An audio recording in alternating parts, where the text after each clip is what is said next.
Welcome back to the Transformation Lab. Let's jump right into our lesson. Today, we'll continue our journey through the world of modernist literature, starting with... She greets the students with a warm voice and a practiced smile. Okay, as I was saying... She aims to guide them through the lonely landscape of modernist perspectives. Alright, seriously?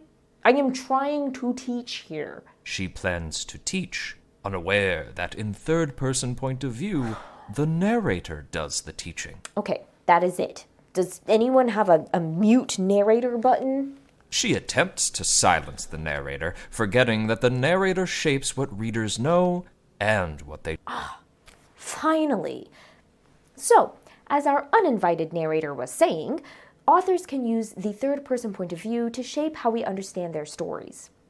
In our last lesson, we explored how Kafka used the third-person point of view to shape Gregor's isolation by limiting us to his perspective.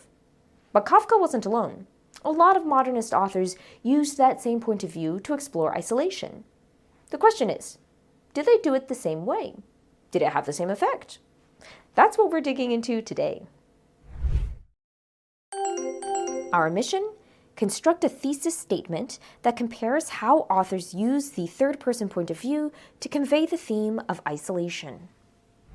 First, we'll read The Panther, a poem by Rainer Maria Rilke. Then we'll compare it to The Metamorphosis and use those comparisons to write our thesis statement. When we're done, you'll use that thesis to write a comparative essay about these texts. Grab your guided notes and let's dive in.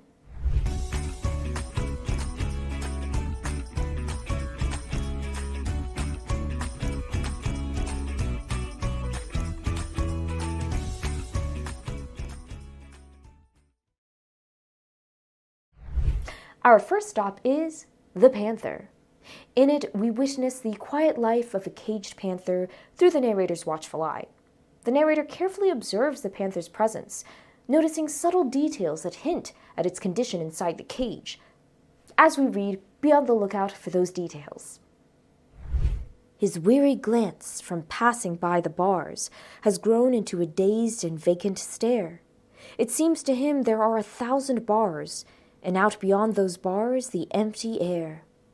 The pad of his strong feet, that ceaseless sound of supple tread behind the iron bands, is like a dance of strength circling around, while in the circle, stunned, a great will stands.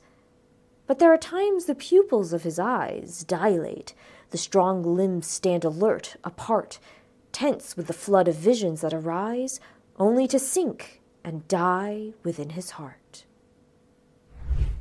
Take a closer look at the panther. Did you notice his tired eyes and endless pacing? How for a moment those eyes and muscles look alive, only to fade away again. What do these observations suggest about the panther's condition? Pause the video and add your thoughts.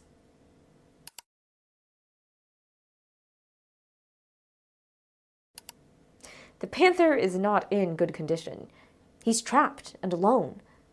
Let's check out how we know. Rilke uses the 1,000 bars and empty air to emphasize this isolated feeling. The ceaseless sound of his pacing, as if he's stunned, all reflect this theme too. In the last stanza, there's a moment where his past life, outside the bars, roaming freely, floods his mind. But reality sinks in. He's hopelessly trapped and cut off from his past. The Panther sounds a lot like Gregor Samsa, but if both texts use the same theme, the same technique, then what's different? Let's start comparing. Back to the Metamorphosis. Last week we saw Gregor's mom and sister clear out his bedroom furniture. In that moment, how close were we to Gregor's thoughts? We were very close. Remember his pain and confusion as he watched his stuff and his humanity disappear? The third-person point of view gave us full access to Gregor's anxiety, confusion, and fear. And how did that point of view shape how we experienced Gregor's isolation? It felt personal and overwhelming. He questioned everything, rarely knew anything, and had no clue what his family was thinking and feeling. And neither did we. We were trapped in his mind, unable to escape his pain. Now let's compare that to the experience of the Panther. How close are we to his thoughts? Pause the video and jot it down.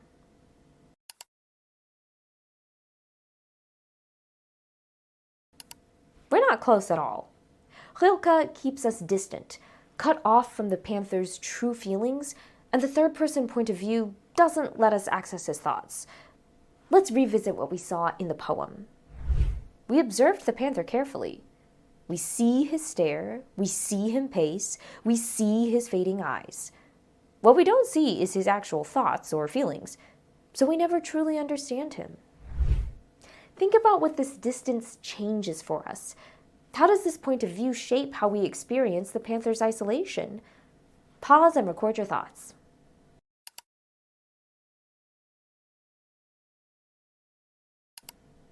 The Panther's isolation feels cold and detached. We're locked outside, unable to help while watching him suffer alone. Okay, these two texts have totally different effects, even though they use the same technique. Let's put it all together. Here's the key takeaway. In the Metamorphosis, Kafka's point of view pulls us into Gregor's mind. We experience it, so his isolation feels personal and overwhelming. In The Panther, Rilke keeps us outside the Panther's mind. We observe it, so his isolation feels cold and detached. We've read, we've compared, so let's write that thesis. How do Kafka and Rilke each use third-person point of view to convey isolation differently? For both authors, your thesis should include two differences: how they use the point of view and how that use conveys isolation. If you're stuck, I've left you some notes and a frame to get started. Okay, you got this. Pause the video and finish that thesis.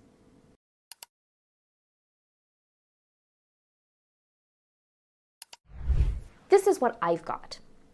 While both authors use the third-person point of view to convey themes of isolation, Kafka traps the reader in Gregor's thoughts to convey isolation as personal and overwhelming, while Rilke distances the reader from the Panther to convey isolation as cold and detached. You might have something slightly different, but as long as you're highlighting the differences in the effects, you're on the right track. Well then, those thesis statements are complete. You'll be able to use that as the foundation of your comparative essay, which you'll complete in your lesson materials. Here's what you'll need in each paragraph. First, your introduction. You'll give some context and transition to your thesis. Next, you'll use your trusty CER method to analyze how Kafka uses point of view to convey isolation in the Metamorphosis. Then, you'll repeat that same CER process for Rilke and the Panther. Finally, your conclusions. You'll summarize your ideas and wrap up with some final insight. You're all set to start your essay. You'll find your full outline in your lesson materials. She outlines their journey ahead. Can't wait to see what you write. Bye!